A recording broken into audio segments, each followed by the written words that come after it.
things that I have said, but I want to teach us on the dynamics, all right, of few understanding that you need, on creativity. If we are having given territory, and of course we were given things of value, and the land is shared and given to us. All right. However, when we come to the territory, we said that already the territory is occupied, by the people that we're supposed to displace. All right. So you come to the area of your field. Already, there are people that you're supposed to displace. Of course, the reason why they are to be displaced, is because the only people that are supposed to take the territory are people that have the image of God. All right. Okay. All right. And what is happening in the territory, it's not actually helping the society. The socio-economic territory, dictate the characteristics or the nature of a society. All right. And it has to be in the hand, okay, because, those territories needs to be redeemed. So there's a redemption of a soul. There's a redemption of the territory. All right. And those territories are the ones that dictate the characteristics of a society. All right. And they cannot be redeemed except by the people that are redeemed by the blood. Those that have a radical transformation. All right. Radically impacted. And you cannot have a radical transformation without the renewing of your mind. And we dealt with it last Wednesday. All right. And of course, you have to understand the Bible says that he came to seek and to save that which was lost. And the premise was there is something within Jericho, which is the center of commerce and economy, that created a poverty outside of the city. All right, that marginalized people like Bartimaeus. All right, so there is we have the marginalized, and then the seat of power. All right, and Jesus Christ did not go straight to the seat of power. All right, he started with the marginalized. All right, when he started with the marginalized, it's not enough for you to be healed. So be careful what you pray for, because chances are God is going to answer your prayer. And answered prayers have consequences. All right, so blind Bartimaeus was begging, and in the begging he gets his livelihood. He cried out for help and healing. His eyes was open. All right, now he has to walk. Are you getting what I'm talking about? He has to work. Initially, it's land, okay. But if he has to work, then the system that is going to create a leveling playing ground has to be redeemed. If the system is not redeemed, all right, do you understand what I'm talking about? And it can only be redeemed by people that are redeemed by the blood. All right, because the system has to be in the hands of people that are radically transformed. All right, so even in society, you have the haves and the have-not, you have the marginalized and the powerful, you have the poor and the seat of power. Okay, and the seat of power is not in the hands, okay. And Jesus Christ is not just interested in saving the souls, he's also interested in seeking that which was lost. He's talking about the social system, the seat of power. You understand what I'm talking about? So when he started and he healed him, all right, he now walked. You think that it was just coincidence. It's not coincidence. All right, everything is orchestrated by divine design and also a picture, of the kingdom and what we are supposed to. All right, and then there is a ruckus, because you see, once the kingdom begins to invade a place, people begins to hear of the effects. So Zacchaeus is the person that is in the place of power. All right, okay. If you read, that place, the Bible says that he is rich. All right, and then they call him a publican. Not Republican, a publican. A publican are people in a seat of power. Are you hearing what I'm talking about? They are the one that control the system. All right. It is the control of that system that enrich him and marginalize the poor outside of the gate. And Jesus Christ is not just interested with, okay, he's interested with the outside of the gate, but also the thing that caused the poverty outside of the gate need to be handled, all right? And that is the territory needs to be redeemed in the hands of people that, am I talking in house of refuge? Come on, put your hands together if you understand what I'm talking about. So he now radically, impacted Zacchaeus. And look at what he told Zacchaeus. He said that today salvation has come to your house. All right.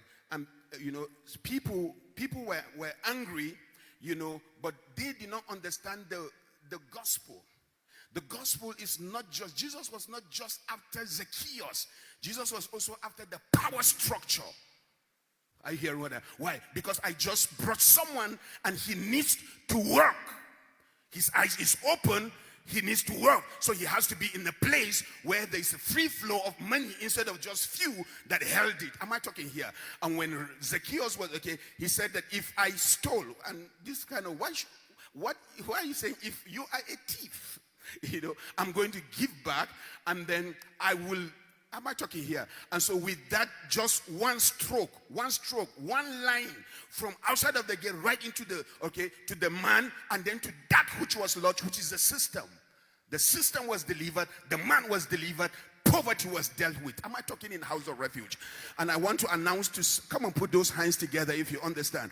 I want to announce to somebody here, our society, is waiting for us to be able to step into the system that create the mess that we are in, so that by the time we take it, and we can, it can only be taken by us that are radically transformed, and those of us that have the image of God. Am I talking here? You have to be able to set your sight on a territory. I don't know which socio-economic territory that God has called you and put his hand and put it in your spirit. All right. Don't be intimidated or be afraid. You are not going to go there alone. It is in the desire and the heart of God that not just Namagana and Kirkikoa, come and put those hands together, that the system must be delivered. Come and put those hands together if you understand what I'm talking about. All right. Okay. However, as we begin to move in, all right, one of the things that that will begin to shift is disruption. All right, disruption. One way to cause disruption is creativity. All right, innovation. When you bring something that is new, it displaces what initially people are holding on to. All right, sometimes you don't, because you see, we don't do it through destruction, we do it through disruption. We don't do it through physical warfare, we do it through spiritual warfare. Do you understand what I'm talking about? All right, okay. So I'm going to allow us, to have a little understanding on your make, who you are, why you are, the way you are, and then, the creative energy or force, all right, that can be released just as a result of siding in, with, okay, look at your neighbor and say, neighbor. Say, neighbor, neighbor, neighbor, set your eyes on the territory. All right. So, if we're going to birth territory, one of the major, way in birthing territory is through creativity. And a general statement when it comes to, creating your future, that I'm going to make is that you have to create your own future. All right, one of the general things that is being said is that if you allow it to chance, chances are you're going to be messed up. All right, you have to know, you have to be able to, all right, the safest way to predict the future is to go ahead and create it. All right, okay. Some of the major problems that we have in church, even with prophecy, instead of them being able to understand the signs of the time, all right, dealing with the culture, all right, we turn prophecy to become fortune telling. All right, and prophecy is not fortune telling. So you don't come to church so that you meet somebody that should tell you something that will happen to you next month. That's not why you come to church. All right, you come to church, so that you can be trained in how you can be able to engage the culture, and redeem the culture so that the society, you get what I'm talking about? It is the goodness of the Lord that always leads people to repentance. All right, okay. So, however, when you don't understand some certain things, one of the, you are going to begin to allow some things into chance, and then all of your life you sit down 3 hours, you're waiting for a prophet to make something or statement about you. All right, and it has messed up the church. And greater percentage of the church are in that confusion and that delusion. All right. But the safest way to predict the future is to go ahead and begin to create it. Don't live life as a victim of circumstances, just responding or reacting to pressure. All right. When you begin to understand who you are a born disruptor. You are actually supposed to enter into a place and command it. All right, okay. Never are you supposed to respond to the pressure, problem, and the forces, all right, factors. You must learn how to take control of your life. You must be able to understand how you relate with the greater being and begin to move steadily in the direction of your dreams and your destiny. Everybody that is looking at me, there is a destiny that is destined for you to fulfill and to finish. All right, okay, and that destiny is in the hands of God. You must be able to steadily learn how to move in that direction. God has given the power to you. He will never have told you that I have a future and a plan for you if he's going to leave you to the events and the circumstances to dictate your life. The reason he told you that is because he said that I will never leave you nor forsake you. In other words, I'm going to be with you all the way as I begin to release my force and my power in the inside of you. Listen to me. God has given you power. All right. Come on. Yeah, you want to clap? Come on, clap. God has given you power. While when you look at life has its own turns, and events, and sometimes a little bit difficult to predict it. But as believer, you can very much set the direction, of your life, okay, by setting goals and your ability to begin to move incrementally. My words are actually calculated towards where God has called you along the pathway of purpose and ultimately arrive at your destination. All right. I want you to know that if you stay with it and stick with the plan and the purpose, you are going to grow incrementally. Am I talking here? The path of a good man is like a shining light. It shines brighter and brighter. Am I talking here? It's a little here, a little there. Am I talking here? One step on the other, okay? You will arrive at your destiny and fulfill your purpose in life. Come on, put your hands together if you understand.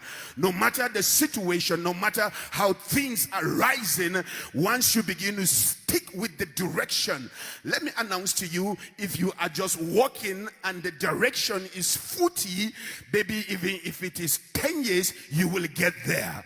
All right. However, the anointing of God comes to give you acceleration as you begin to move. Make sure you are in the direction. But when you are moving in the same direction, there has to be incremental movement. Don't you stand still. Let there be a movement, and never you become a monument. You will get to the goal, to the purpose, to the direction, and to the destiny. Come on, put your hands together if you understand what I'm talking about. Push the hand, push your neighbor, say, neighbor, you will get there.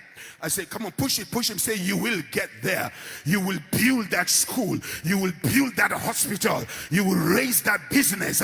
You will buy that car. You will build that house. You will become that thing.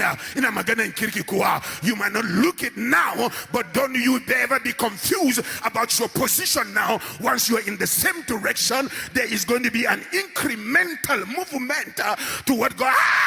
has called you to be Koba Jima, Koba Dede. Put those hands together if you understand. Don't you ever throw in the towel. The throw might not be a little bit smoother. Things might be a little bit harder. But if you're in the direction and there is a goal, there will be incremental movement. And let me announce to you, the step of a good man are ordered by the Lord. And then he is the light and a lamp. He's going to show you the direction, show you the path, show you the energy. He's going to put the wind and the hand. You will graduate. You will get that job. You will marry, build your house, raise those children, build the business. Somebody say, yeah! You might not look it, but it's already in the inside. And if it's in the inside, you are going to give birth to it. Because the me I see is the me I become. Come on, put those hands together if you understand. I'm preaching hard more than you're responding. Come on, clap. Come on, clap, clap, clap. Shout! You will. You will. I say you will. You know, when I started Kratos, I would come and with Adon, we would sit from morning till evening, no one single cells. I would dress, come by 7. You know, sit from morning till evening, no cell. But maybe the fact that today there is no cell doesn't mean that things are not happening in the atmosphere. Once you are in the direction of what God has called you, am I talking here? And you have to come to a point where we have to be telling them, look at Rufi, because there are people there. Initially, you will see from morning till evening, and there is no cell. I'm not talking in house of refuge. Nobody is coming. But let me announce to somebody, it might look as if nothing is happening. When a corn is being walked on under the ground, you might not see it, but something is happening in the inside.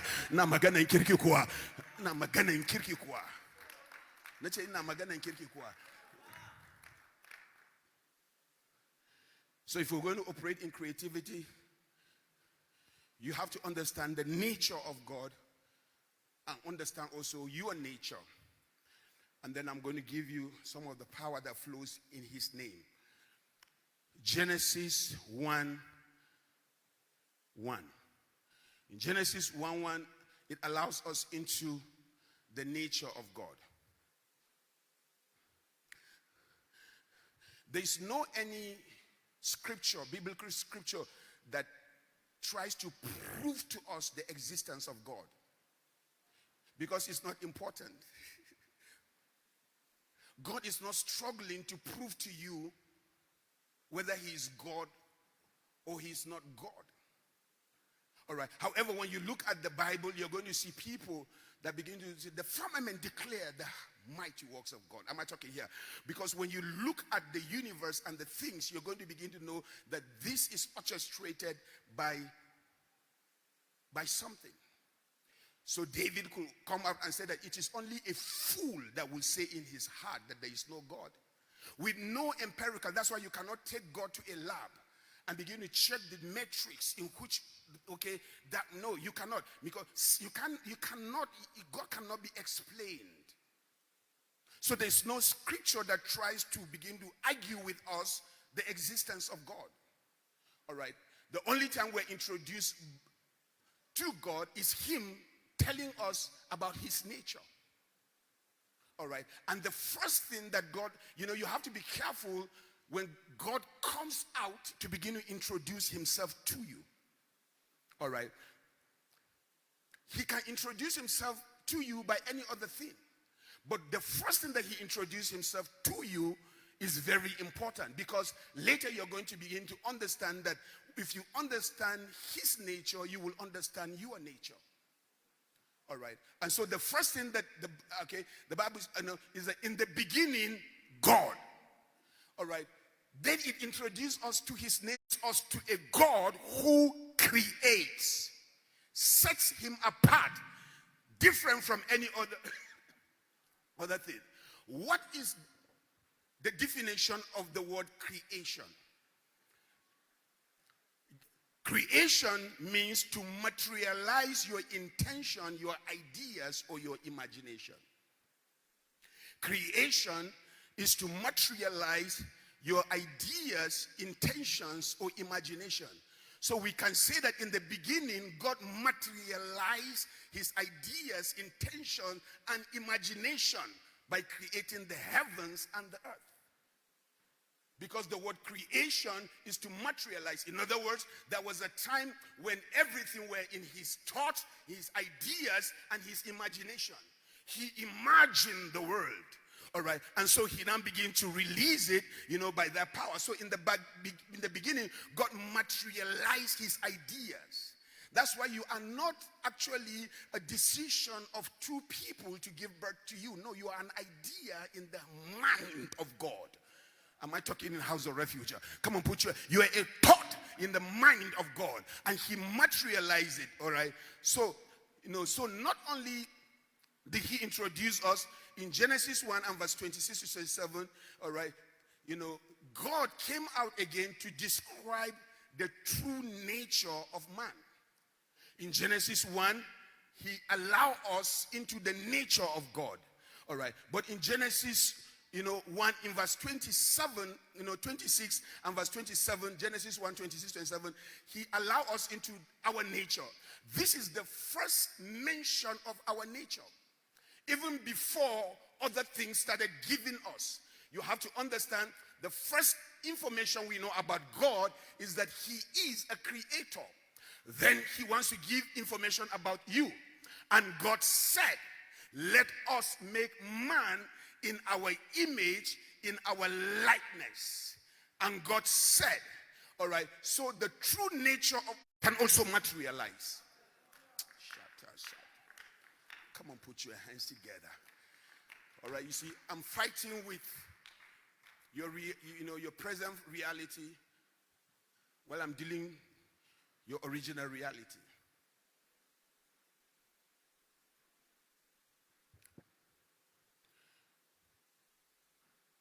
When you meet animals, animals are obsessed by surviving. That's why a lion is moved by instinct. Birds instinct in the aquarium. See how they can eat and survive. Man is not obsessed by survival, because we are in the image of God.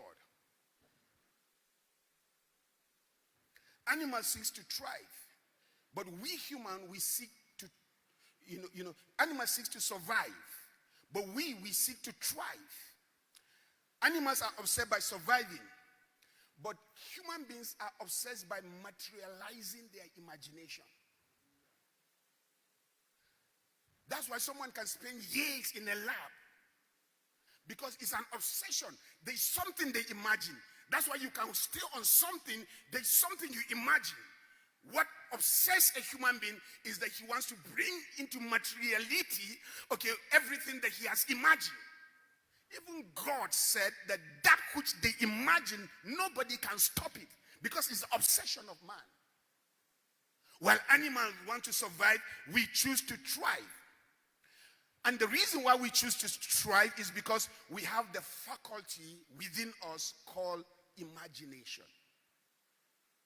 Animals can sit down and imagine. They move by instincts.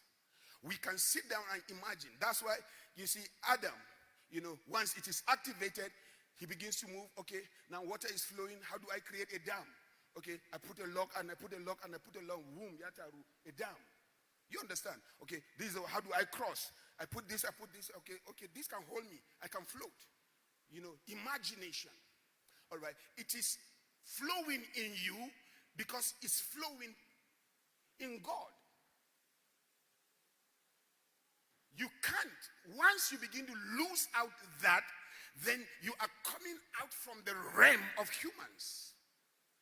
You're coming out from the realm of humans. We can imagine things that we have never seen. You can just go to your house and then all of a sudden see something that all through your years you have never seen it, just by you lying down on your bed. And everything within you can begin to gear towards bringing that thing. All right. That is why when the devil held man, he perverted the thought and the imagination of man. And so man now start creating cruel things.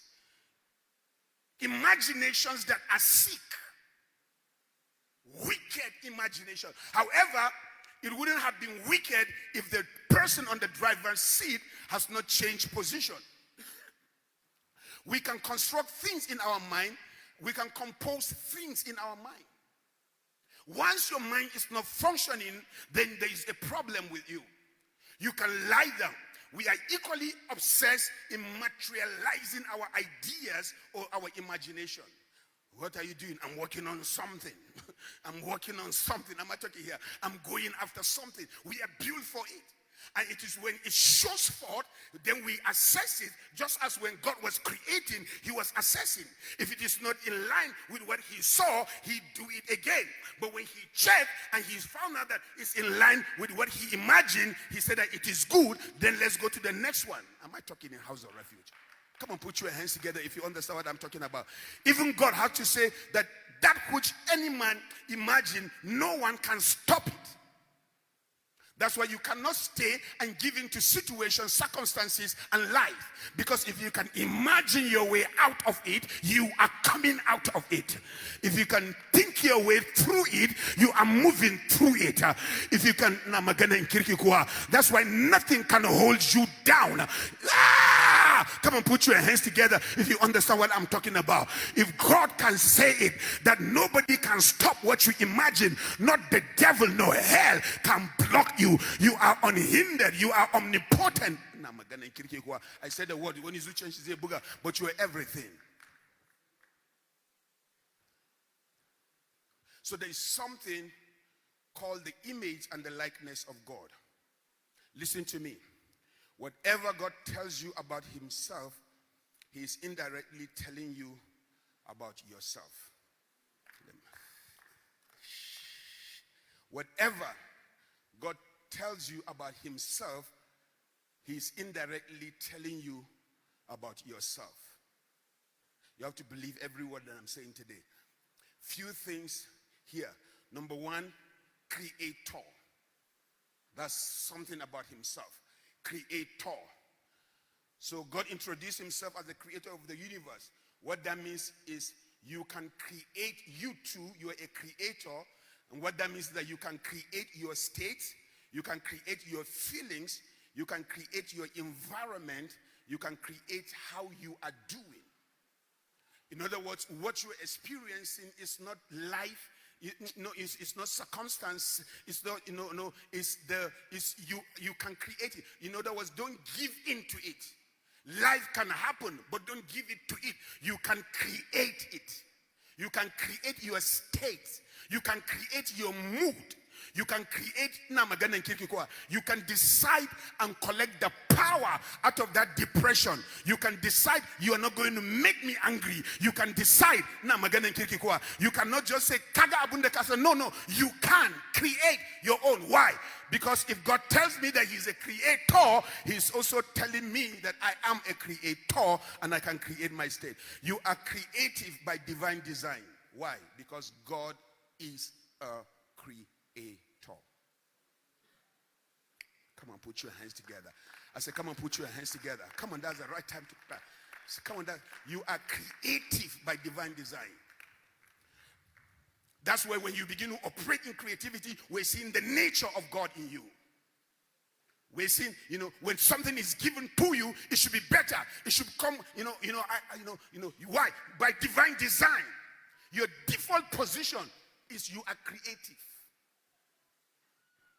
The second thing we know about God, number two, words. Words.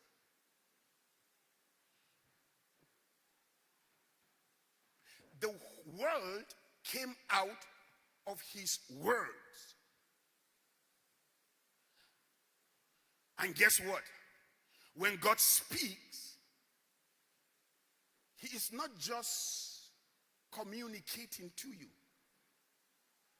No, when God speaks, he is creating.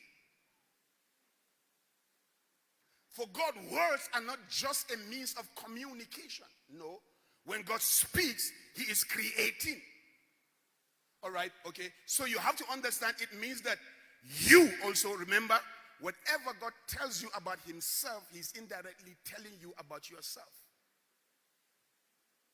So if his words are not just for communication, but for creation, it means that your words have creative properties.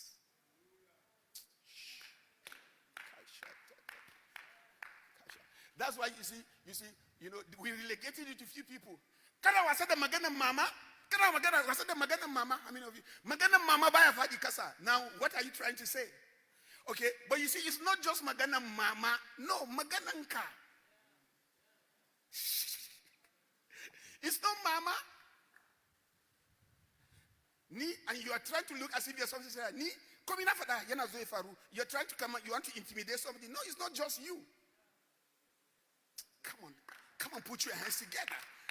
I said, come on. I had an elder sister who said, "Can I tell you the diva? Can I break it? Come in after that." Said, "So that Allah can give it. No, but it's not just her. It's also you. Why? God created with words. Your words have creative power. Come on, put your hands together. You. Your words are not just lethal. No. Because when God tells you something about himself, he is also telling you something about yourself. So your words have creative properties. Words are not just meant for communicating. Words are creating. That's why you come here, when you begin to hear me, I'm not just communicating, it's creating things in the inside of you.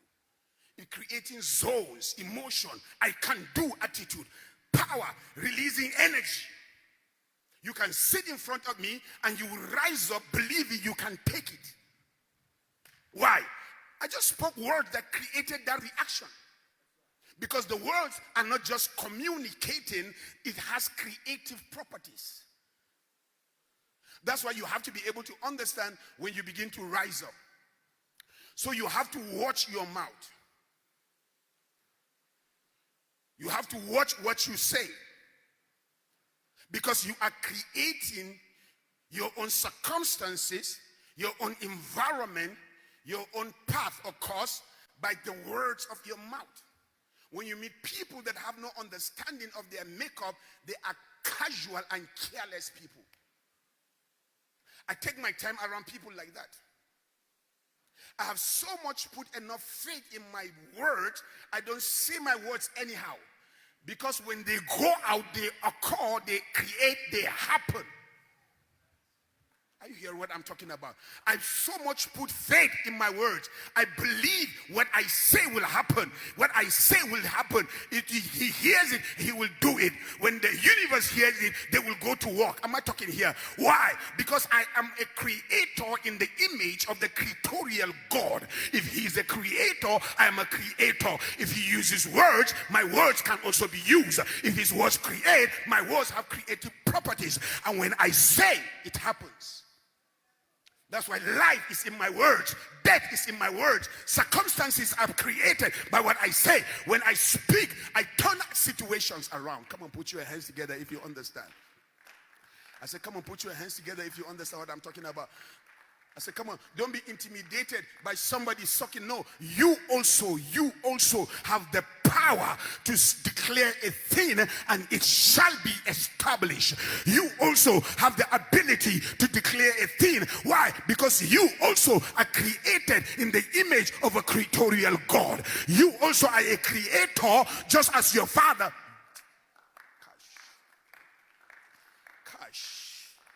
I say, come on, put those hands together if you understand.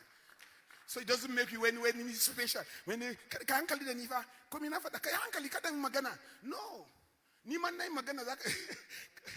on, put have I come to you? Yes. How many of you have had people like that? Yes. So that's also intimidate Naka. Like we're breaking up heart. I'm telling you, it's at the garage. Say balai in kana ganinta komita fadaba ani kuma ban san cewa ni ma komina fada ba Kaima komi kafada. Kaima komi kifada. Am I talking here? That's what the devil uses, and now Yasaka kind of things that are contrary to what God is saying, and look at what you're experiencing.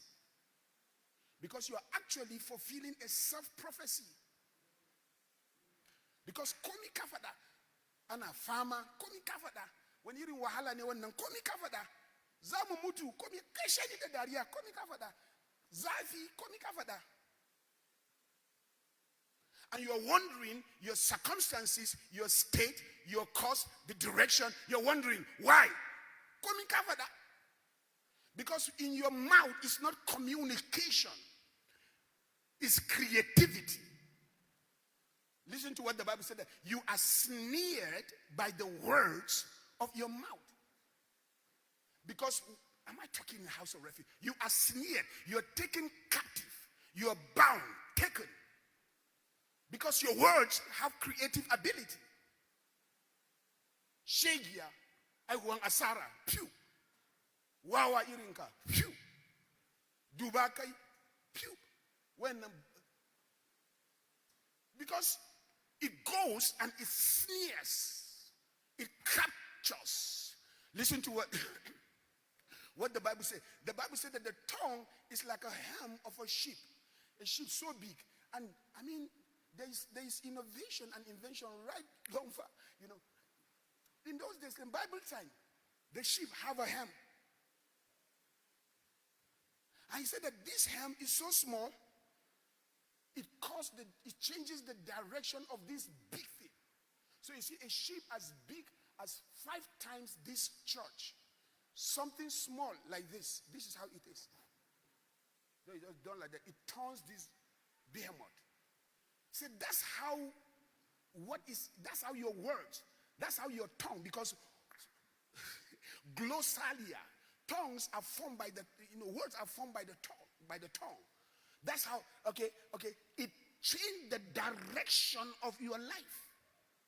So if your life is going towards poverty, this can steer it towards wealth. Come on, but this can turn you. It can turn you. If there is hell, it can turn it towards hell, towards health.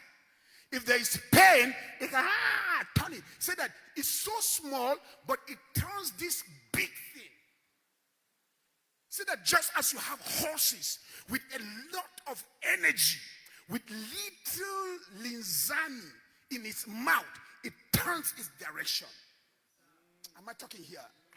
So what he's trying to say that, am I talking here? No matter the forces of life, they can turn it. Why? Because you're Nika kuna jin anointing the nekeji kwa ina jin yuko ubangiji. Ina jin yuko ubangiji already. I'm just feeling the power of God here. Already ida nuna kaman nashagia.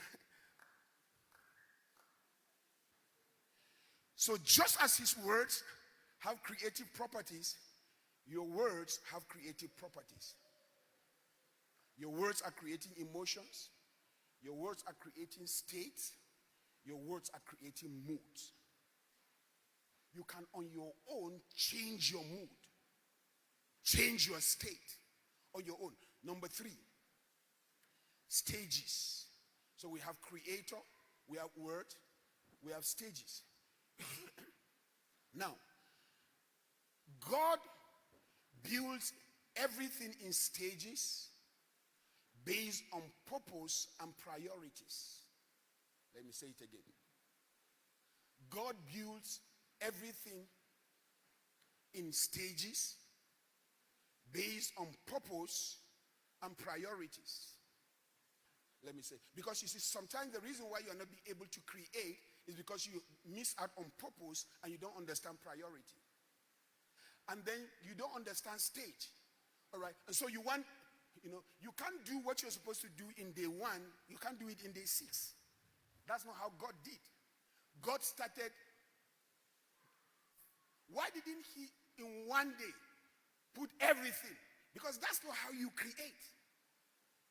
You create on stages, based on purpose, based on priority. So before he could bring man he has to create the ecosystem in which man can live in. If he brought man on the first day, man would have been dead. Why? The ecosystem in which he can live in is not being created yet. So he creates based on priority and purpose. So he creates, am I talking here? The first thing that he brought out is he brought out light so that he can be able to see things and start separating things. Then he looked at it and then he said, it is good, the evening and the night. Stage one. Then you go to the next stage. That's how you build your life. That's how you build destiny. That's how you don't become up, walked up. When you're up, relax. You build stage by stage.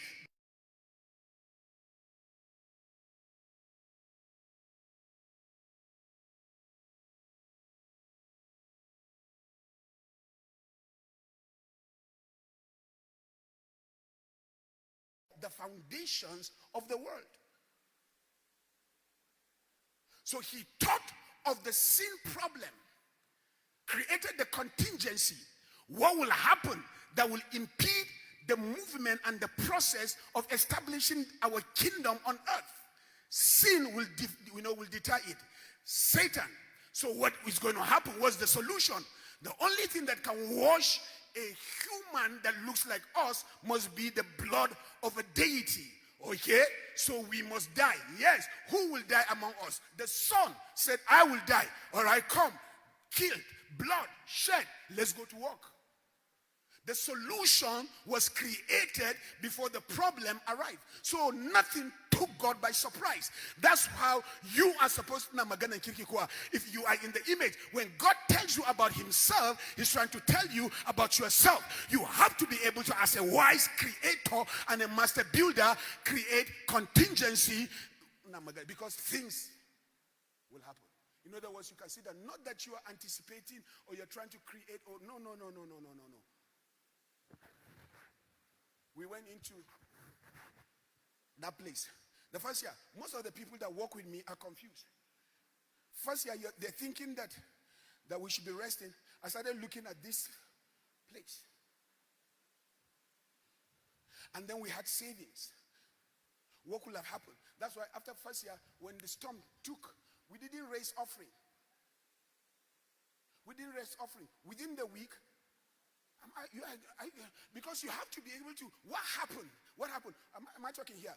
Okay, and then I knew we had a church behind here. They will maybe one day sell.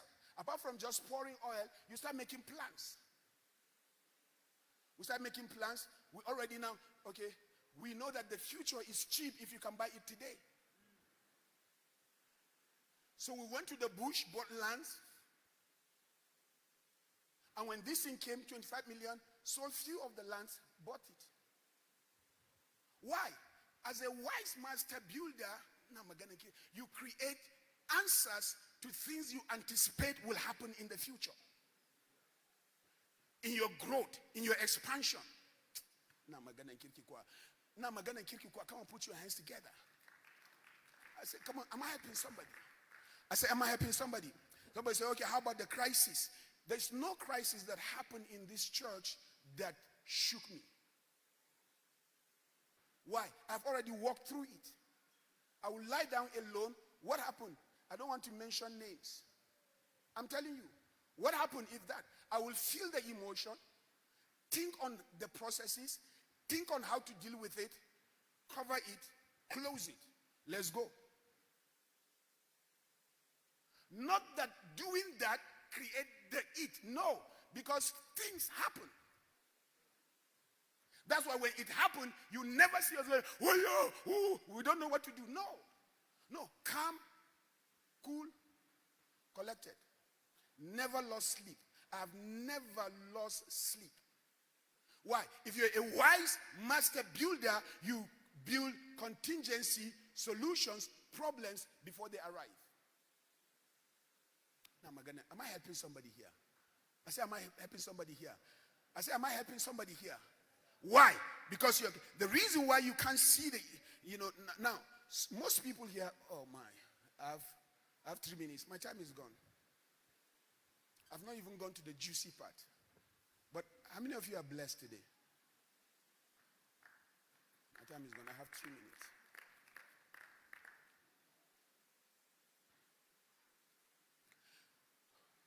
Most people here, when I say that you're in the image of God, you can't see. You're just confused. You see, the reason why you cannot see the likeness and the image of God in you is because most of you are looking at the wrong mirror. You're looking, the mirror that is dictating to you is the wrong one. There are 3 mirrors that almost everybody is looking at, and they are all wrong. The first is your natural mirror. Listen to me. You will never see the image or the likeness of God when you look in the wrong mirror. That's why most of you are confused. And some of you, you see, the question is a question of identity. If that cannot be answered, forget about growth. Forget about impact. Forget about creativity.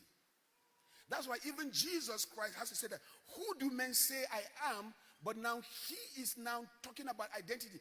Thou art Christ. Because there is what men say, there is one circumstance he say, there is what Amakore, but there is what God says.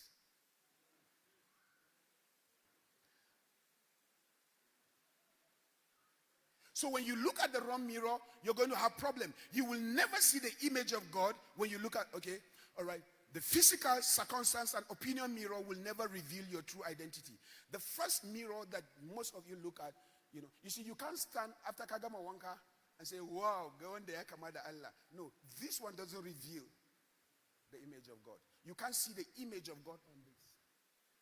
Because this glass cannot pick the spirit. Come on, put your hands together. I said, come on, put your hands together. That's why you are going to be confused where you stand in front of a mirror. You're just, now you are sad. You are sad. You stand in front of mirror, you are sad. Because that is dictating to you something. When you're mooning, the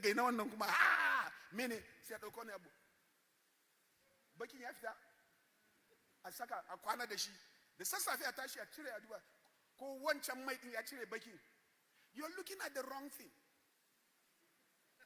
Come on, put your hands together if you understand what I'm talking about. I said, come on, put your hands together if you understand what I'm talking about. Okay, and that is dictating. The physical mirror is never designed to see the spirit or the soul of a man.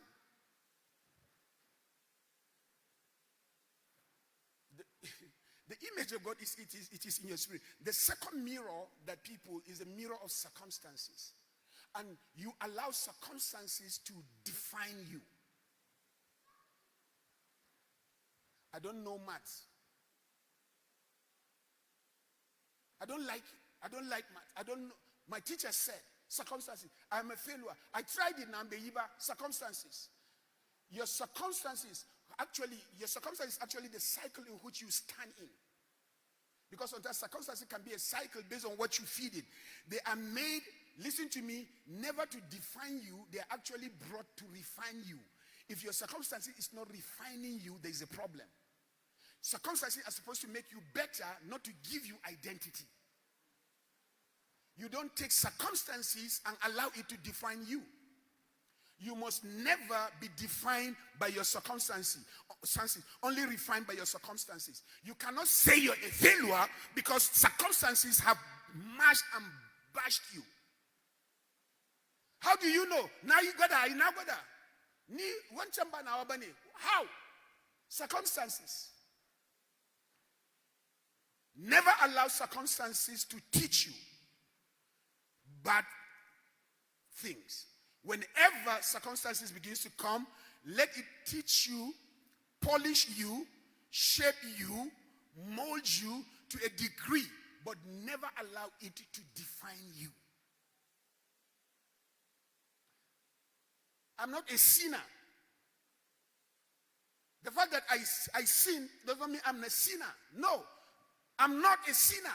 Who I am, there's another mirror that tells me. So I'm not the circumstances. The circumstances. So I fall, I become better. The falling made me not to fall again. Now I know the tactics of the enemy. It refines me. It makes me better.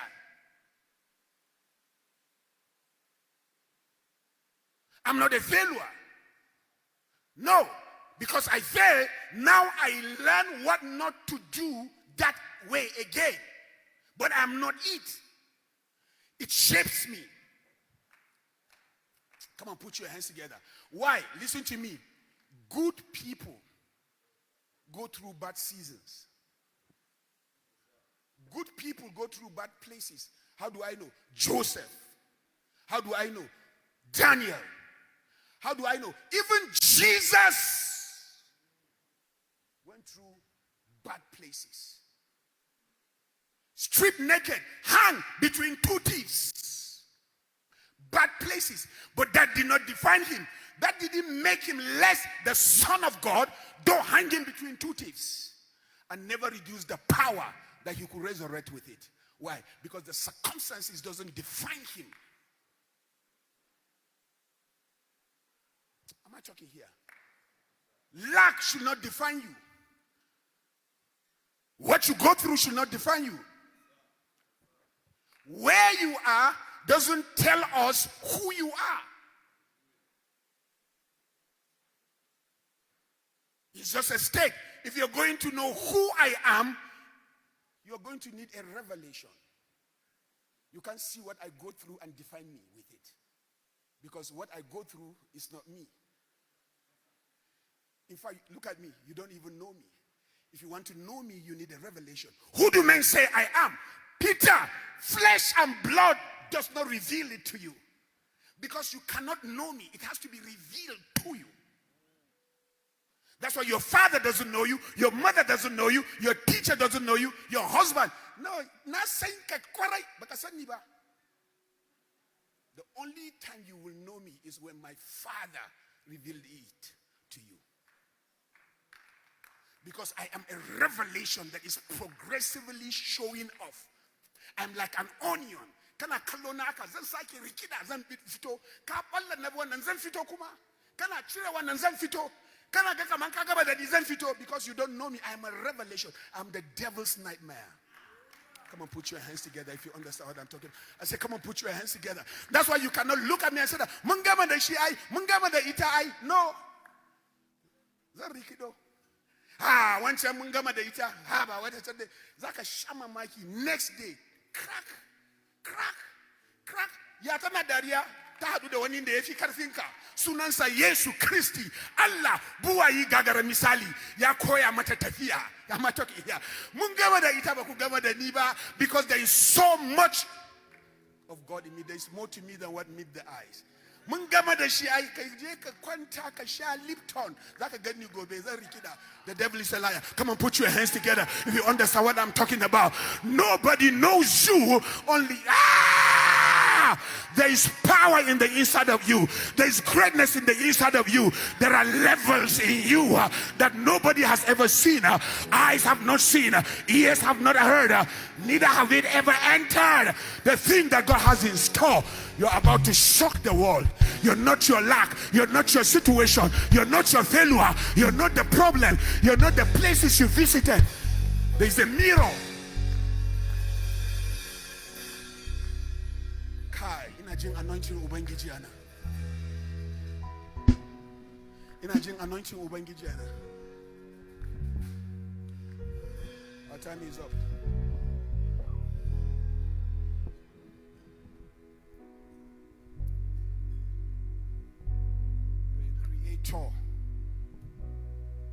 Created in the image of a creatorial God. But I taba gama da kai ba. In ba ku gama da shi ba ba za ku gama da ni ba. Come on, put your hands together. I say, come on, put your hands together.